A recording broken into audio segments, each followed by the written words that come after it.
got some weight to him. Come on. Come on, come on, come on, come on. This is not a... Oh, dude, that's a 3-pounder. That is a freaking monster for us. Oh my, that's a nice fish. Okay, there is a 21-inch trout. Beautiful fish. Look at that sweet girl. Fish, 3.14. Here's the release.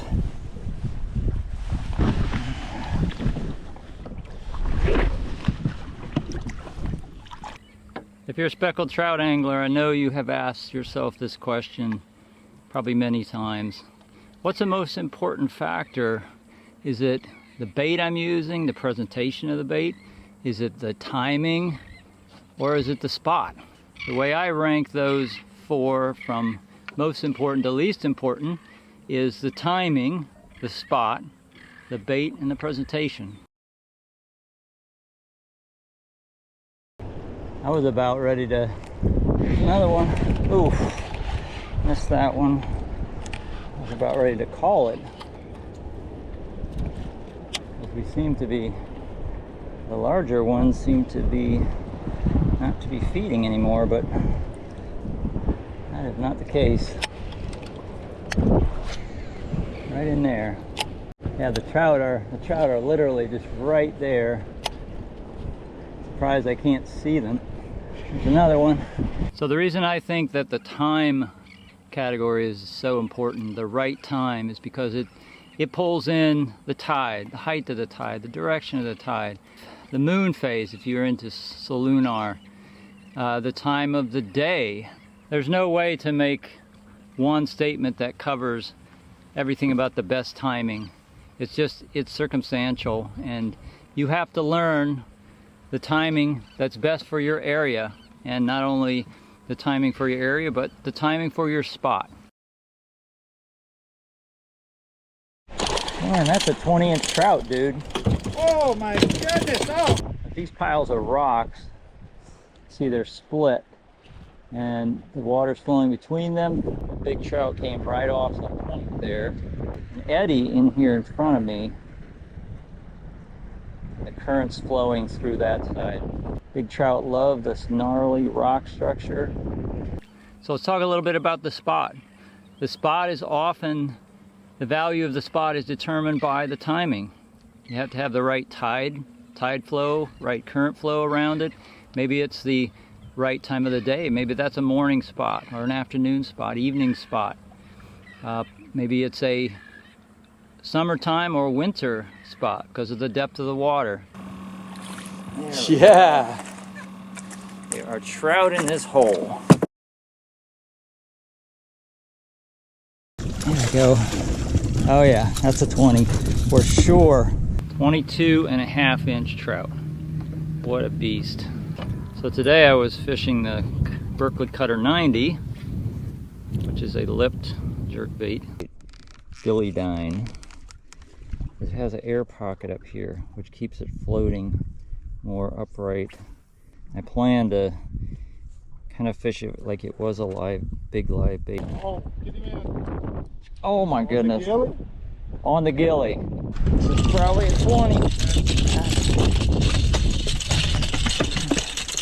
That's a 21-inch trout. She-dog is really good for these kind of conditions. It's wave action. It's big. It's got a lot of buoyancy. That's a good one. Yeah. Sweet. Oh, that's a big boy. That's probably over 3 pounds. The bait is also really important, and if you're a live bait fisherman, you know it might be the species of bait. Maybe it's shrimp, or maybe it is pogies or mullet or croakers. These finger mullet and a tail. And right now I'm fishing about 8 foot under the popping cork. Way. Oh yeah. Took it right away. That's a trout too. Oh, it's a decent trout. Look at that. That is nice. Big trout. the big trout. Got it. I'm gonna stick it in there. Oh, boy, that's a nice fish. That is a 19-incher. Another big one on that finger mullet. If you're an artificial fisherman, there's so many selections, and all these baits produce different actions. We've done 2 drifts, got over 20 on each drift. But what we found out that the lipped jerk bait has been much more responsive. They've been much more responsive to it than the softeen or this type of lipless twitch bait. Just, you know, it's hard to know exactly why, but certainly there's a lot more energy imparted into the water with the lip bait. It's got a lot of rattles in it. This one's got a little rattle in it too. Just a lot more energy with the lip bait. Top water down to something you're going to fish at 20 feet. Yeah. And on the top. This Vertrex, I know we've been catching them on jigs and it's been fine, but I put this lure on. If I don't catch it on a rock, I'm catching a fish. So you have to match your bait selection with your spot and your timing. So this is brown shrimp season right now. And this is a pretty good replica of brown shrimp. There we go. All right, well, first cast. It's a decent, feels like a decent fish. Yeah, it feels like a good fish. Oh yeah, nothing wrong with that fish.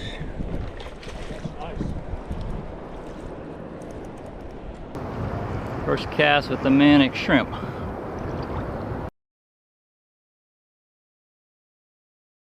And then there's finally presentation. And I didn't put presentation as number 4 because it's not that important. It's critically important, but the reason I put it at 4 is because you have to get the others aligned first before you even have a chance for that presentation of your bait to a big trout. If you don't get the presentation right, yeah, that trout could turn away, and then even though you got the right timing, the right spot, and the right bait, you lost it because the presentation wasn't right. So you have to learn your baits. You have to learn how to make your artificial baits seem natural in the water, like it's actually alive. And I also prefer an action where there's a lot of starts and stops, because I see that in bait. They move erratically like that to avoid predators. And you see this all the time with schools, especially mullet. You can see they will actually come out of the water in waves. A big school will, to avoid predators. There's too many artificial baits to be able to fish them all. And there's not only different types, even within a category, say a jerkbait, you can have different lengths, you can have different colors, you can have different actions. Are they suspending, floating? Do they dive to 6 feet or 3 feet? Top water, similar thing. How much noise does it make? How big is it? All these things do make a difference. And so to reduce the complexity of dealing with all these different variables, I have a selection of artificial baits that I will go to as my starter. It'd be like an olive green jerk bait, some sort of top water, like I often use a she-dog, but others I'll pick up as well. And I'll have a couple colors of jigs. It's like a ultraviolet from matrix shad, and I'll have a dark one, and I'll have a green one.